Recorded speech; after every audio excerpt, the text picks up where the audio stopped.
You know what pisses me off about this whole remote work conversation? It's this. Whenever I post about remote work, which is really just me posting about flexibility and giving your employees what they want if they want that, but a lot of people will comment and say, well, remote work didn't work for me.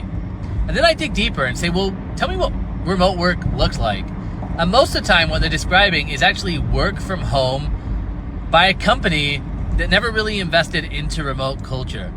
And this is what's happened. A lot of these big companies that own a lot of office space, they were never invested in remote work and making it work. And let me tell you what remote work and work from home really isn't. It's not just shipping somebody a laptop and saying, all right, you're good to go, plug in, we're good to go. You've got to put effort into creating remote work environments that people can still feel connected in. It takes work. And this is what's happened. And this is the difference between a remote first company that's really dedicated to making their remote lifestyle work for their employees. The big difference is they put effort in actually making sure that people don't feel isolated and they don't feel like they're not connected to the culture.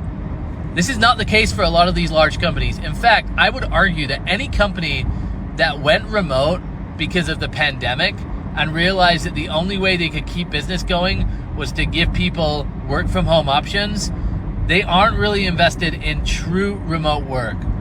So if you've had a bad experience working remotely, for example, you went remote for 6 months and were isolated and didn't talk to everybody, that's not remote work's problem. That's your company for not investing in remote work. So I think we need to change the conversation here. Trust me, remote work, work from home, it's not going away. And really the core at remote work is flexibility. It's understanding how work integrates with somebody's life.